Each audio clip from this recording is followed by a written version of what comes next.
Oh, these books are awesome. I have to tell the pandas. Pandas, pandas, where are the pandas? Hopefully they'll be here soon. Pandas, you made it. Oh, thank goodness. I've got some great books to tell you about. These are brand new books that we got in the Up House Library. They're not even ready for checkout yet, but they will be soon. Okay, here's the first one. Unicorns are the worst. Oh, see, this little goblin right here, he thinks he's the one who does all the hard work to make the magic happen. And the unicorns, well, they just get to frolic around and have tea parties and leave glitter everywhere. And that's all they get to do while he's stuck doing all the hard work. But I think they're going to find out at the end that maybe unicorns aren't so bad after all. Let's see what the unicorns do to help the goblin. Okay, the next one is called Norman Didn't Do It. Yes, he did. Oh, so Norman is best friends with this tree. Her name is Mildred. Norman was a porcupine. Norman's best friend was Mildred. Mildred was a tree. They're best friends. But one day,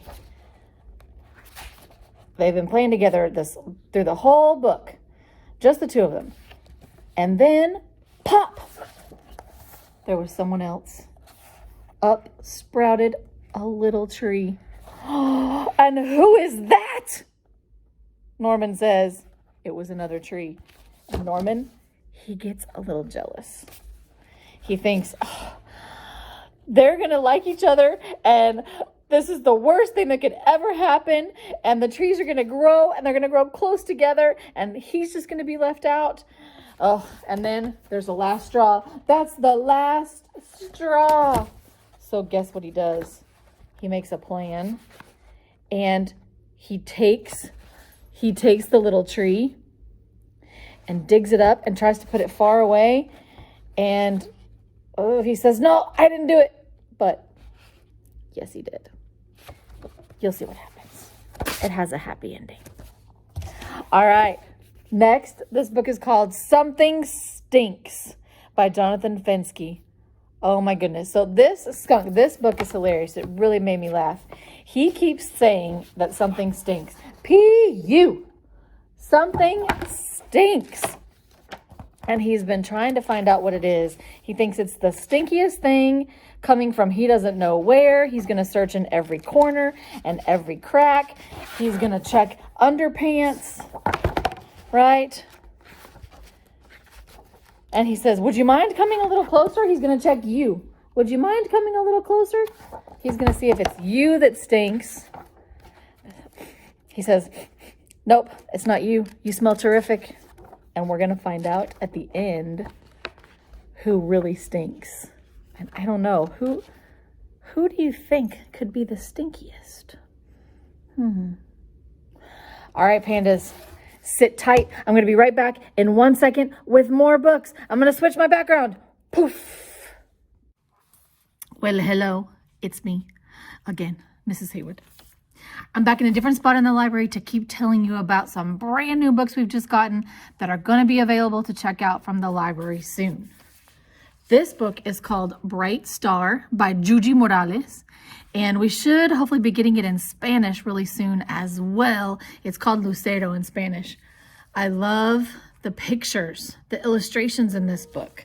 Okay, it's about a baby deer. Did you know a baby deer is called a fawn? It's about a fawn who is just born and just taking its first steps. It says, child, you're awake.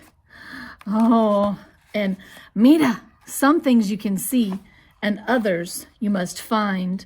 So you search. You are ready, cosita pequeña. Let's go. Vámonos. And then, like I said, the pictures are just beautiful. But at the end, the earth murmurs your story.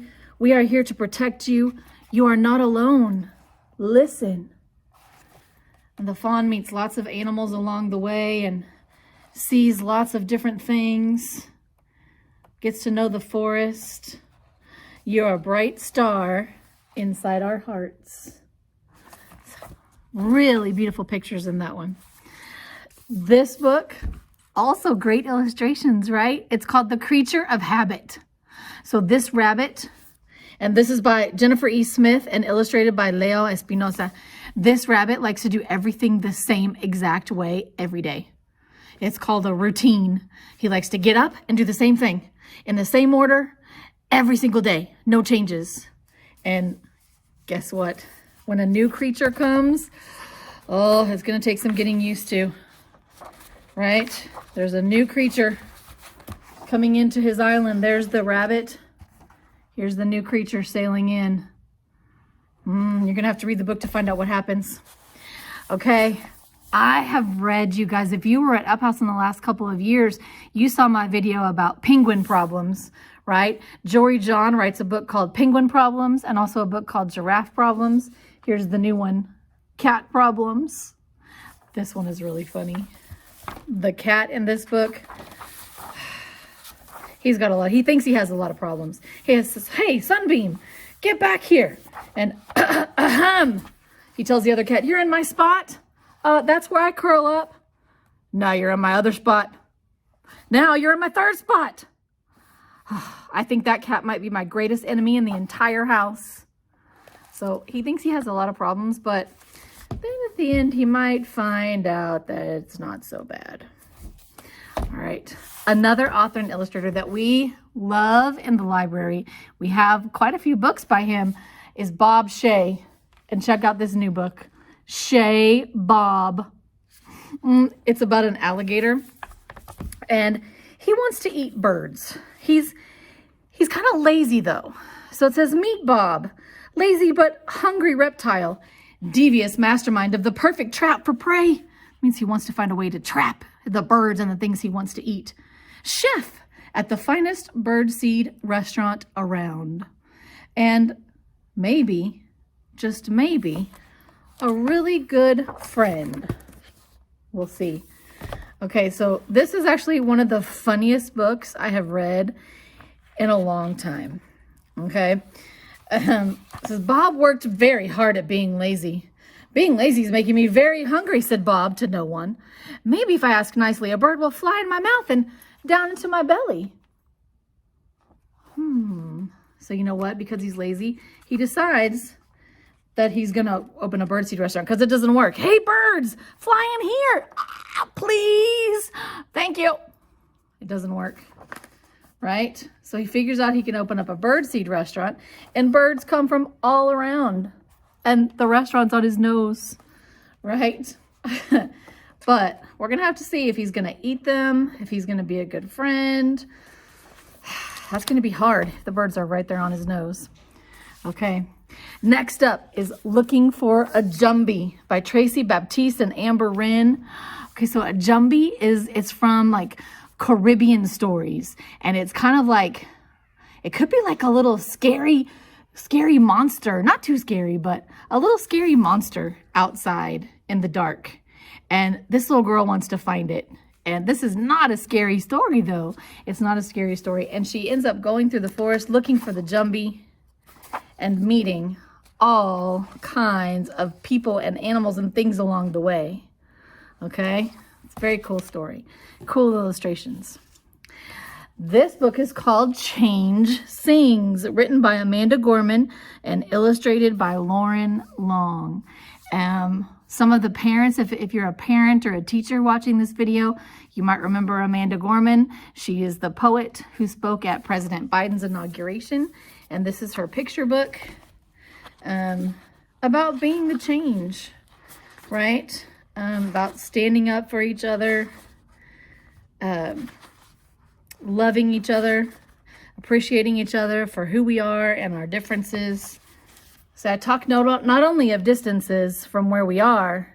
Sorry, it's a poem. I'm messing it up. I talk not only of distances from where and how we came.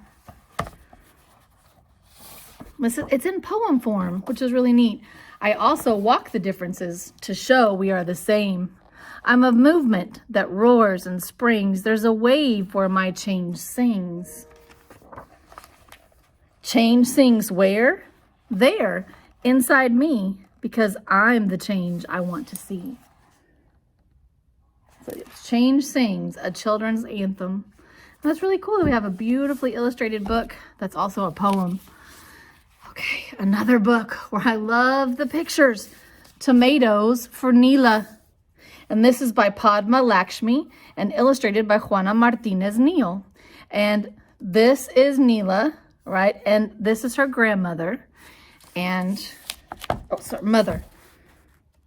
And they're gonna make some food for her ama, right? So it's a very beautiful book. There's lots of beautiful illustrations, and they talk about all the yummy food, and best of all, tomatoes. Right? They go to the farmer's market. They go to the market to buy some tomatoes. And yep, there's Neela with her mom and her ama, and they're waiting for Pati.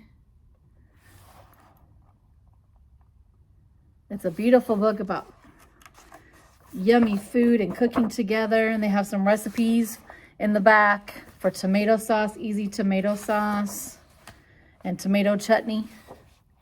So that would be fun to read together, right? Okay, this is a very cool board book that we just got. It's called A Line Can Be. It's very short and simple, and I'm just going to show you a few pages, but hard. Oh, do you see these hard, sharp lines, or soft? Nice and curvy and soft. It can be simple or complicated. Oh, yep, there's just like a little line right there. And this one, there's a whole bunch on the page. That is complicated. It can go up and down. So, okay, you need to read it to find out all the ways that a line can be, but it's a really cool book. And this one, we actually do have in the library already. It's ready to go. I know that I did a video last year for you guys by this same author, and everybody really liked it, right? This one is called Comparrotives. And a comparative is by Janik. Okay, so it's going to compare these two parrots. This one is noisy, squawk, squawk, squawk. But this one, it's noisier, screech. He's louder and noisier, right? So it's going to tell you, it's going to give you a word to describe what it is. And then this one is going to be even more, like you add an to the end. Messy, messier. That's a comparative. Bouncy, bouncier. Yeah, he's just barely bouncing up, but this one, boing, he went all the way off the page. All right, it's a really fun book. And the very last one that we just got, there's not a whole lot on the cover of this one, right? It just looks like words, and a lot of times books have a picture on the front, so that's pretty interesting, right? The picture is the first thing you see, and it kind of draws you to the book. But I heard some people say, this is a really interesting book, you should read it. A picture book by Thao Lamb. Okay, so this is the author when she was little. Her name is Thao. And she came from a country called Vietnam. Her family came from Vietnam. And she says, it's not easy being Thao. And check this out. What's really cool about this book is that these pictures, they drew these pictures. But this is like a real picture of her when she was little, and they cut it out and added it to the pictures in the book that were drawn. Isn't that a neat way to do the illustrations of the book? My name has the same letters as other names. T is in Tom, H like Henry, A for Amy. Oh, it would be so much easier if my name were Olivia. Do you know why? Because she came to the United States. She came to a place where people don't know how to spell her name and how to pronounce her name correctly. Letters get added, scrambled, and left behind. Thou. No. Tail? Where did the L come from? Tail? No. Toe? She says, not even close.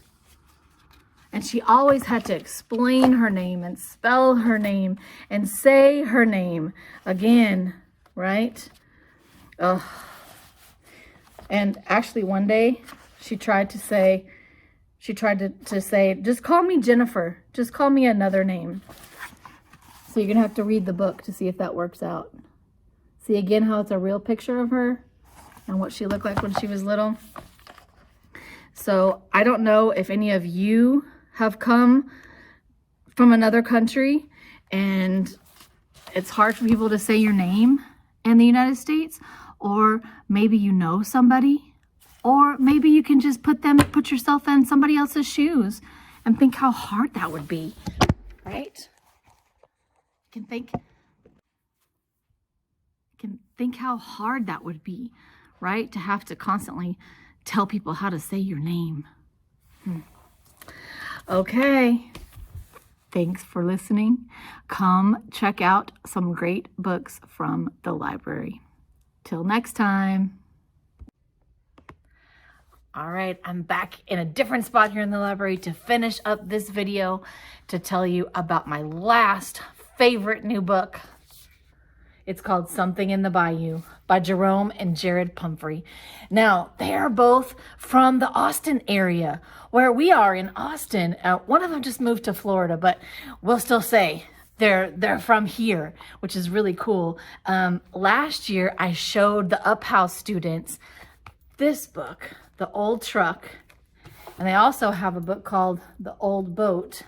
And what's really cool about these guys is they use stamps to make all of these drawings. They make their own stamps, right? They draw them and carve out the stamps, and they use, they print with the stamps and put that into the computer, and then they can kind of move it around and add color and all this kind of stuff. But it's really cool. I showed the kids a time-lapse video of how they do the stamping, right?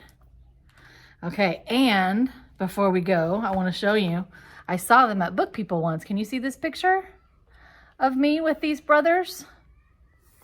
And they let us use their stamps, and I made my own red truck. Isn't that cool? And they signed it for me. But anyway, this new story is so funny. All these little animals in the bayou, the swamp, and the water. They see this right here and they're not quite sure what it is. And they're not quite sure if it's going to move. Is it alive? And what's going to happen when they try to cross the water? You'll have to read it to see. All right. Thanks for tuning in and thanks for reading. We'll see you in the library.